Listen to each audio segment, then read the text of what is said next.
Hello friends, this is Ganesh. Hope you're doing great. In this video, we are going to see the last tab in your debugging session is script. So we have a lot of tabs, desktop 1, 2, 3, standard and variables, lot of things. And the last two is one is different tool that we have seen in the previous video. And the next one is script tab. It's not a tool, now it's script tab. So it has a lot of very good functionalities. So we'll see one by one. So today we are going to see the basic walkthrough about that script tab. What are the options available? Let's run few scripts and let's see how it's gathering the information based on the developer needs. Okay, let's get into the slide first. So the basic idea of the script is an additional window which helps the developer findings. Few example is I know the program, or I know this particular field is getting filled with a value, and that is from the table. So we identify the table also, but exactly we want to know from where this is getting executed, from where or which line, which program this particular select statement is getting executed. So I want to very specific to that. So we don't want to go line by line in debugging. Instead of that, we have a script, standard script. So we can run it. It will automatically go and stops there. Okay, so this is again helping in the debugging session level. And script is again, it's a small ABAP programming, or mostly object-oriented ABAP programming. So it just runs, okay, and helps whatever as a developer we need. And we have a lot of standard scripts already available in SAP. So that is available for us. We can make use of it, and we can, if required, we can start writing our own script as well. Okay. And basic thing is we need to load a script. What functionality you have to execute it. So I want to find when this particular table, the value is at what line this particular value is getting fetched from the table, or in which program so this table is getting deleted or changed, an internal table, when the read statement is executed in this internal table. So those are kind of scripts. Each functionality is classified as a script. Okay, so once you decided, okay, I want to run the particular script, then you have to load it. So load the script and then start the script. Once you loaded along with the options, after loading the script, you have some options when exactly you want to execute it. Once the breakpoint is reached, or once the watch point is reached, or you want to just execute as a single step. Okay, and those are called trigger options. This is very basic about initiate the script. Okay, we have a few more options we'll see in the consecutive videos. And these are the script names excuse me, which is available in the SAP level. Okay, most of the scripts start with rstpda underscore script, then a specific name on it. Okay, so BP select tab. So this is for the database table. So when the particular database table is getting fetched, for example, I want to know the material description, when exactly the material description from MAKT table is fetched. So I can use the script. And then read tab is for internal table. So I want to know from which when this internal table is getting read. Okay, so then I can use this script. And a trace. So I want to run a trace. Maybe I have 100 lines of code, from 70 to 100. I want to run the trace. Yes, you can do it. Okay, you can run the trace. It automatically create a trace file. So you can go to the different transaction called SAS. It's going to be saved in the transaction, so you can go and see the trace also. So these are the three script which we are going to use on today's session. And script name start with this and star excuse me, put F4, it will listed all the standard scripts are available. And SAS is a transaction, especially the trace. Once the trace is done, you can go to the transaction and you can refresh it. You're able to see your trace file also. Okay, so that's it. Let's get into the system and see how to how to load and run the script and see the output on it. This is my system, and I'm going to start a transaction called MM03 transaction. And the idea is I'm going to see when the values are getting fetched from MAKT table, material description, okay, with the help of script. So MM03, you always remember to start and stop the script. You need a debugging session. You know how to start the debugging session, /h, right? So it'll go to the debugging session. Sometimes once you're done with your entire transaction execution, so if you want to go back to your debugging, okay, go back to a debugging, then you have to again initiate /h. So while going forward, you come to know about this. I'll show you that also. So now I want to initiate my debugging session, then only I can enter into the script level and press enter. Based on the transaction, you may enter or button click will go to the next level, next means triggering the event. So this is my debugging session and come to the last tab called script. So the walkthrough about this particular window is there is a predefined code. It's already available and this is editable also. This place where you can start writing the code. And once you understand the entire script, you can do that. And these are the options you have. So first you have to load the script and you have to start the script. Very basic thing. And then triggering options. So when exactly you want to stop, because script is nothing but it helps you to stop the particular place based on your input. So fetching information or deleting information, or whenever there is a value changed, watch point, so those informations, right, based on that is it's trying to stop the particular place. So the basic triggering option is how you want to do it. The basic one is breakpoint reached. Whenever based on my condition, whenever the breakpoint is reached, so then stop the particular data flow or program flow. Okay, that is the basic idea. We have few options, we'll explore a little later. So now I'm going to use breakpoint reached. Whenever based on my condition the breakpoint is reached, please stop the program. Okay. Now, okay, my bad. Actually, this needs to be the second step because whatever changes you are doing, it's reflect for this script. I don't want this script because I need a script where it find the database table fetch option. So first step, load it. So how to find the script? The script start with this name rstpda script and star f4. It will list out all the script which is available based on your version. Okay. The description shows few things about the script. So bb select tab, which I'm going to use to identify the particular table fetch process. So that is going to be stop at select, but only for a specific database table. Information is here. Few script has an input parameter, okay, few doesn't. For example, select table has an input parameter which receives the database table name as an input, and if you see read table, that receive, this is for an internal table read statement, this receive the internal table name as a parameter, means input parameter. And we have another script which we are going to see today as trace. So trace doesn't record any input parameter. So few script has, few script doesn't have it. Okay. So continue. Okay, I'm going to select this. This is one of the option. Another way is there is an overview button of the debugger scripts. If you select, you have a classification. Actually, this is quite easier than the previous one.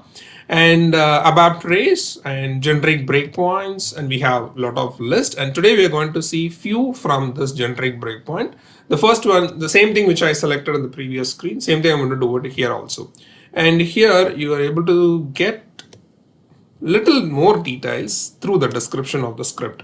So this is the script for database table DB, and this is a change table also for DB and delete also for DB, and this is, they didn't mention DB, so this is for internal table. One more option or one more way is once you select the script, if that does if that script has an input parameter, then in that input parameter window also they mention very clearly what needs to be entered, database table or internal table. Okay, I will show you that also. So I'm going to select this script. So once your script is selected, this is getting changed, the relevant code is getting changed here also. Continue is getting changed, so don't worry about it. We don't go through the or walk through the code now. So it's got selected. Then this is a second step. This needs to be done after select your script. Once it is done, so probably it's good, it's not changed. So make sure it's actually selected after selecting the script. Okay, it is also done. So now what I'm going to do is I'm going to start the script. So load the script, make sure the triggering options are correct, then click load script. My load, I'm sorry, then click start script.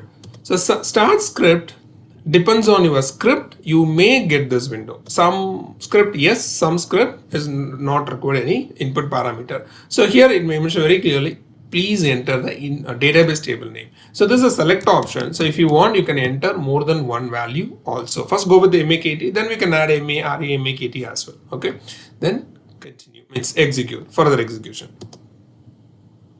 Okay, so from the particular line to this particular window, it is not reached MAKT anywhere. That's what it's not stopped anywhere in the debugging session. It just come out of it and go to the next screen. So I'm going to select basic data 1, basic data 2. So expectation is if I continue, exactly there is a place where MAKT is getting fetched. Continue. Yes, it's fetched here. Okay, and these are the technical information, which program, which include program, and is a function or subroutine, which function over there. Okay, so these are the technical details which actually the developer needs, and the line number 78 is where the select statement is getting value from MAKT table. And if you want to exit, so I'm fine, suppose I'm fine with the first option, I go with the exit script, or no, I want to find out some more, then go to continue script. Continue script. Okay, meantime, once you triggered, once you created a script, okay, script debugging, right? Once you created that, it automatically added in the breakpoint tab also. This is for your reference. For example, this is one of the ones, source code, there is a breakpoint, and there is another breakpoint called select. Okay, so how you identify which is your script breakpoint? Here there is an option session breakpoint. This is not a script, and this is a debugger breakpoint. So if you go a little further, there is an option called breakpoint type. So here you may be able to see, okay, this is a normal breakpoint or this is a script breakpoint. So this is the same way. Suppose in the middle of the thing, if you want, you identify the exact place and you want to delete the script breakpoint. You don't want to execute again and again, right? So you can select and delete it. Same way how it's work for internal and external breakpoint. Same way if you deleted it, it won't stop. Okay. So this is one of the way to come out of your script debugging. Okay. So now it stops here. I want to see whether MAKT is fetched one more time. So I'm going to use continue script option. Okay, nowhere it's getting triggered. So basic data 2. Okay, here also nothing. So thing just go back.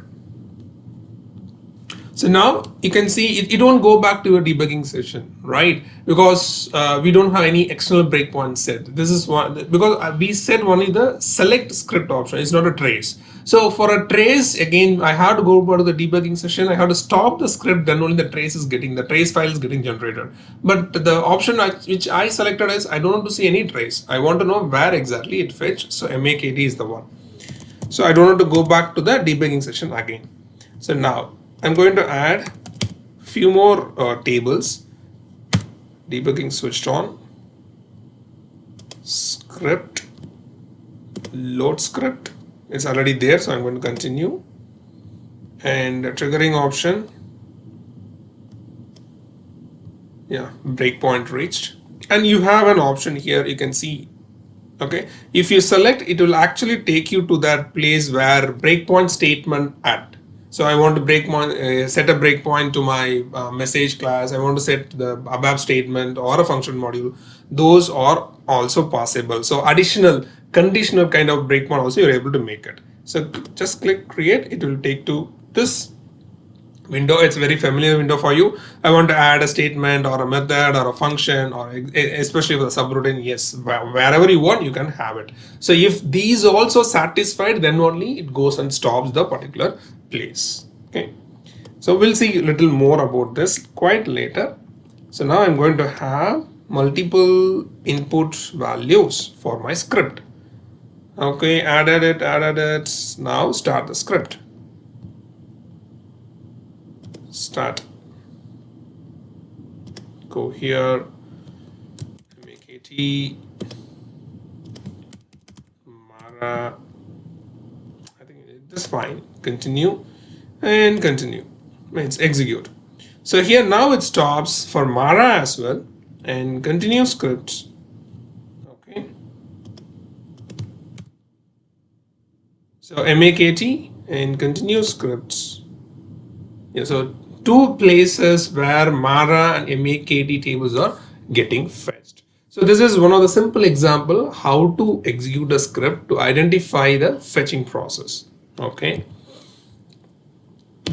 So the next one is maybe an internal table. Let's see.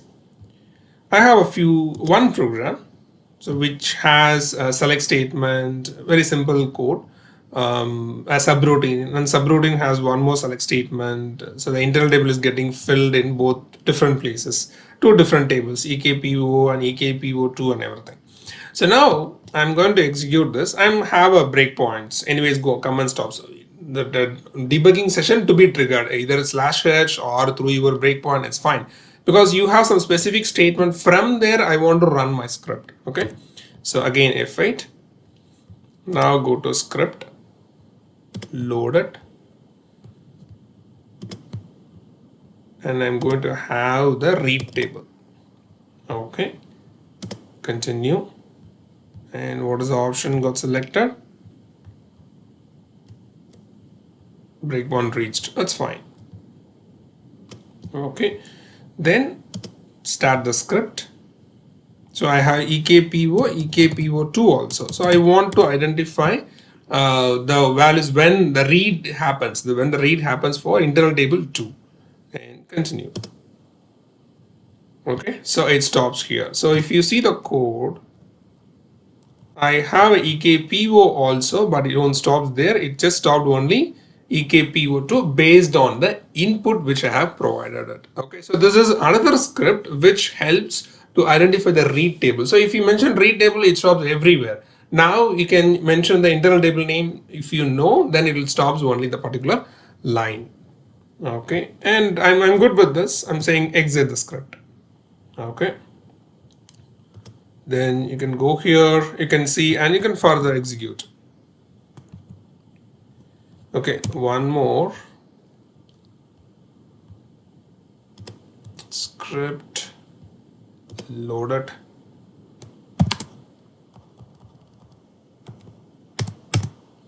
read, and start.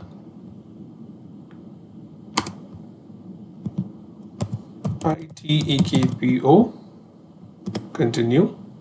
Okay, now it goes and stops in the EKPO. Now if you see, if you execute, full execute, then it will ask, what do you want to do? So you want to go with the script level or you want to go with the continue one? Okay, so still you want to run the script, you can say, yes, I want to still, I'll go and run the script and find where the ITEKPO is getting a read. Otherwise, you can say, just, I don't want that, I'm fine with this, I'm going to just continue. So continue is the overall execution. So here I have a breakpoint, it's a session breakpoint, so it stopped, otherwise it won't stop. And one more execution, again it will ask, because I didn't use the exit script option, still the script session is valid. That is the reason you are getting this pop-up for every execution. I'm saying continue, then it will go and stop the next breakpoint if any, and then full continue. Again it says no, full execution, it shows. So if you exit, it won't ask, otherwise it will ask for every breakpoint. Okay, next one is, okay, let's go here, mm03, we'll do the trace. Okay, and execute, go to the trace. So here you have an option to load the script through this option, ABAP trace, statement trace. Okay, so I can show you one, just execute. Little technical, come down, there is a method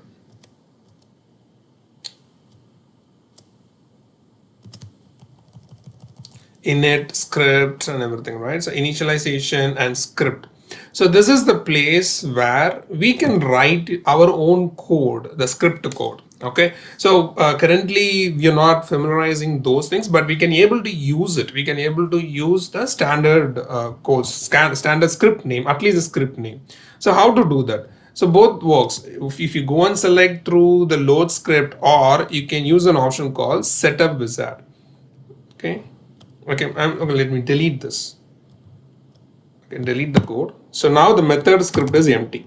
So what I'm going to do is same way go little. Okay, script wizard, and here you have a trace, right trace, statement trace. Double click. Same enough code is getting added here. Simple. Trace add src info. Okay, this is for your just a technical information. Okay, so this is the place where the script is to be added. So every selection you can come and see the method script is getting changed. Okay, so the trace. Now what is the selection? So here I'm going to use the debugger single step because I don't have any breakpoint I'm going to set in MM03. There is no table or nothing from the breakpoint above statements or messages or nothing. Okay, so I'm going to use debugger single step because I want to see the trace of the entire transaction. So I'm going to leave this option as it's same, and I'm going to click SQL script start. Sorry, again not SQL script, just a script start script. So it goes here and continue the transactions. It's the trace is getting collected in the backend, and now I decided, okay, I want to see the trace till this place. So if I click back button, it just go out of MM03. It won't go to the debugging session because now I want to get into the debugging session to stop my script. Okay, so now what I have to do was before that I will show you the SAS transaction. So make sure the trace is not added over there. So last one is like 58:48 timing. So what I'm going to do is I'm going to get I'm going inside the debugging session by enabling the debug option through /h and go back. So now you're able to see the button. Still it's running. It shows exit script or continue script. So I decided I'm fine. I want to give exit script. Exit script. Okay. So now go to SAS. So this still you're in debugging session. It's fine. You can execute fully or what. It's fine. Go and refresh. So one line is getting added here. Okay. So now if you want, I can execute fully, like come out of the debugging session. So do you want to continue or script? I will go with continue. Script is done for me. Okay, so yes, it just came out of it. Now these are the traces, and this is the first one. The first one is a recent one. Just double click. It will go to the trace display statements. It will show you the technical details like which function model is getting called, which subroutine, if there is any enhancements, everything is traced based on our input. So just click this option. Yep, these are the things. Okay, so there are some enhancements, there are some statements. So it just traced. There are some baddies are getting called. Okay, and yeah, it's a full trace of the entire transaction. Okay, so this helps actually. This helps for the debugging sessions, or it helps the developer to understand so where exactly or how the entire code is getting generated. So this is one of the function exit. So if you just double click, it will actually take you to the exact place. Okay, so this way also you are able to make use of the statement trace script. Okay, so today we have seen almost 3 different script and just a walkthrough or basics of a script. So just play around with this one, and probably you might discover some more additional information about the script. So if you have any doubt, please let me know, and thank you so much for your time. We have more to become, more functionality to be explored in the script. So once it's done, we'll make some more videos on this. Okay, so thank you so much for your time. See you in the next video. Bye.